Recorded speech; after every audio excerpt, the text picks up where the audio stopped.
Assalamualaikum warahmatullahi wabarakatuh. Kami dari kelompok 6 yang beranggotakan saya Renzi Ayusti nomor absen 31. Saya Fatimah Zahra nomor absen 13. Saya Mautra Razi absen 19. Saya Panji Al-Azam Kanas Waksono absen 26. Di sini kita akan memberitahu kalian tentang kondisi lingkungan di Indonesia. Kondisi lingkungan Indonesia akhir-akhir ini mulai menghadapi tekanan yang cukup besar yang mulai dirasakan dalam kehidupan masyarakat sehari-hari. Pemanfaatan sumber daya alam yang terus meningkat, pertumbuhan penduduk, perkembangan kota, serta keseimbangan antara kebutuhan manusia dan kelestarian alam masih menjadi tantangan utama. Selain dipengaruhi oleh aktivitas manusia, lingkungan Indonesia juga dipengaruhi oleh faktor alam karena letaknya yang rawan terjadi bencana alam seperti gunung meletus, gempa bumi, tanah longsor alami, dan angin puting beliung. Secara umum, kondisi lingkungan Indonesia saat ini berada pada situasi yang membutuhkan perhatian kita bersama agar keseimbangan antara manusia dan alam dapat terus dipertahankan.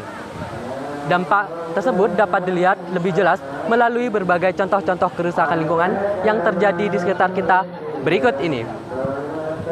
Sejak Jumat 12 Desember 2025 dilaporkan telah terjadi penumpukan sampah yang menggunung di sepanjang Jalan Raya Serpong dan kolong flyover Ciputat, Kota Tangerang Selatan. Penumpukan sampah ini dilaporkan terjadi karena tempat pembuangan akhir TPA Cipeopang Serpong yang sedang dalam masa penataan dan masa perbaikan, sehingga sampah masyarakat tidak kunjung diangkat ke TPA Cipeopang, namun malah dibuang ke jalanan.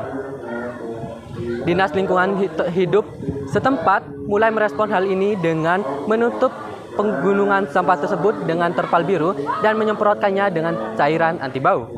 Namun solusi tersebut dirasa kurang efektif karena masyarakat setempat tetap merasakan bau yang dapat mengganggu kenyamanan mereka.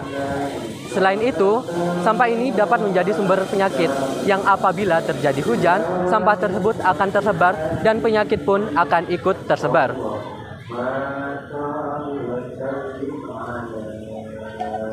Selanjutnya, terjadi bencana tanah longsor di sejumlah wilayah perbukitan di Sumatera dalam beberapa waktu terakhir, khususnya saat memasuki musim hujan.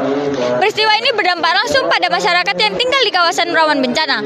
Longsor dipicu oleh curah hujan yang tinggi yang membuat tanah cepat jenuh air. Sementara kondisi lingkungan yang sudah melemah akibat degradasi hutan dan perubahan tata guna lahan yang terjadi secara bertahap dan dalam jangka panjang. Tekanan air di dalam tanah pun meningkat, menyebabkan kestabilan lereng menurun hingga akhirnya tanah runtuh secara tiba-tiba.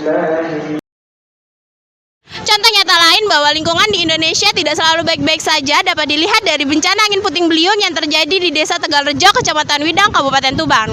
Peristiwa ini terjadi pada Minggu 1 Februari 2026 dan berlangsung sekitar hanya 1 menit. Namun dampaknya sangat besar bagi masyarakat. Angin puting beliung tersebut menerjang 2 dusun, yaitu Dusun Mejeruk dan Dusun Brau. Sebanyak 36 rumah warga mengalami kerusakan, mulai dari rusak ringan hingga rusak berat. Selain merusak bangunan, angin puting beliung juga menumbangkan sejumlah pohon yang menyebabkan akses jalan desa tertutup dan aktivitas warga terganggu.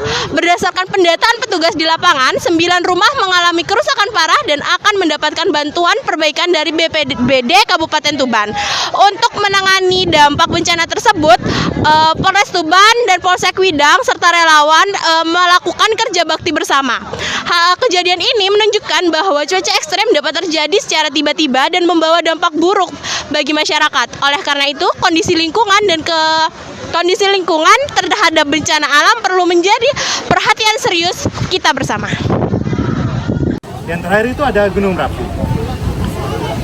Kalian tahu nggak sih, di Indonesia ini ada 129 lebih Gunung Merapi yang sedang aktif. Nah, salah satu yang pernah terjadi yaitu di Gunung Semeru pada tanggal 19 November 2025.